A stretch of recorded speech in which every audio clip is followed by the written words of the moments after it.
Aujourd'hui, je vais vous expliquer la procédure de regroupement familial en France et surtout les conditions à remplir pour faire venir un membre de sa famille ou plusieurs membres ici en France.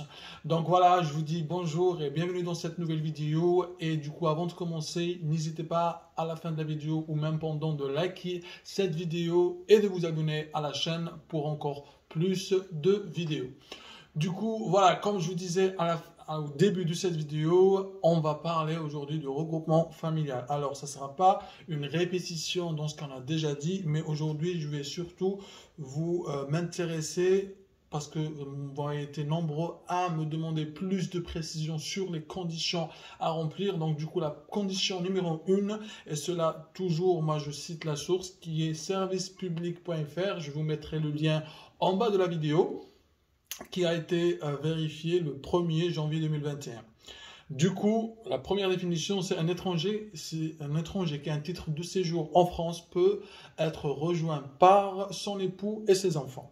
C'est ce qu'on appelle la procédure de regroupement familial. L'étranger qui se trouve en France et sa famille, le rejoignant, doivent remplir certaines conditions. C'est ce que je vais vous expliquer tout de suite. Ça sera très rapide. Du coup, je vais d'abord vous donner uniquement le cas général. Après, je vous laisserai le soin d'aller sur le site internet pour les cas particuliers. Du coup, la première condition, c'est de résider depuis au moins 18 mois en France, avec un des titres de séjour suivants, qui est carte de séjour au moins d'un an, carte de résident ou carte de résident de longue durée délivrée par la France de 10 ans, ou récépissé de demande de renouvellement de l'un de ces titres.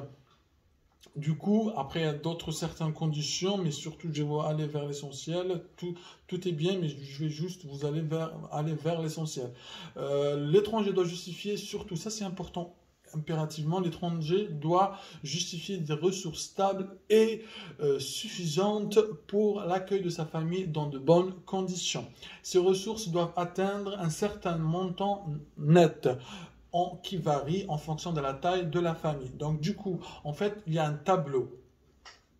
En fait, voilà, je vais vous le montrer. Après, vous pouvez tout de même aller le voir sur site directement. C'est ce tableau-là. En fait, en gros, ce qu'il dit, c'est que si la taille de votre famille, elle est de 2 à 3 personnes, les ressources mensuelles minimum, voilà, moyenne du salaire minimum de croissance SMIC net mensuel, soit en moyenne 1231 sur les 12 derniers mois précédant la demande. C'est-à-dire, je vais vous expliquer ça rapidement. C'est-à-dire, si vous êtes votre famille, vous êtes 2 à 3 personnes, donc du coup, c'est-à-dire vous, votre famille et votre enfant, ça peut être uniquement vous et votre femme, il faudra que vos revenus soient en moyenne à partir ou égal et supérieur à 1231 sur les 12 derniers mois précédant la demande. C'est-à-dire que votre salaire doit être comme ça. C'est-à-dire c'est ce que je viens de lire. Moyenne de salaire minimum de croissance net mensuel, soit en moyenne 1231 sur les 12 derniers mois. Ou bien 4 ou 5, en moyenne 1335 sur les 12 derniers mois. 6 personnes, c'est en moyenne 1456 € sur les 12 derniers mois précédant la demande. Donc du coup voilà, je vais surtout aller vers d'autres conditions. Il y a beaucoup de conditions, mais je voulais surtout aller vers l'essentiel.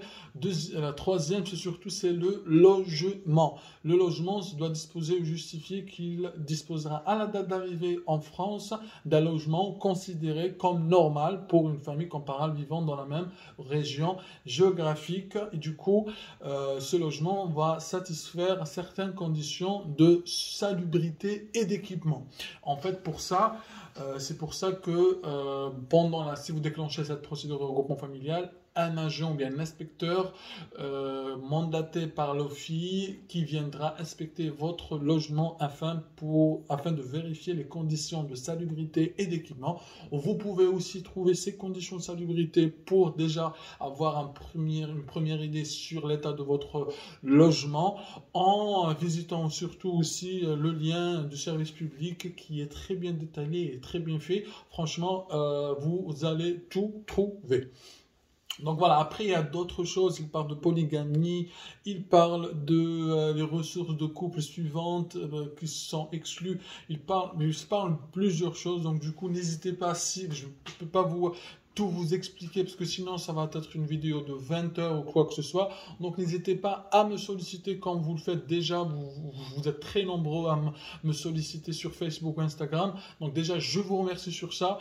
Et du coup, après, si vous avez des questions sur quelque chose de particulier que vous avez lu et que vous n'avez pas compris sur le site, n'hésitez pas à m'écrire, me laisser en commentaire sur la vidéo, liker et vous abonner à la chaîne pour encore plus de vidéos. Je vous dis à très vite du coup pour une nouvelle vidéo.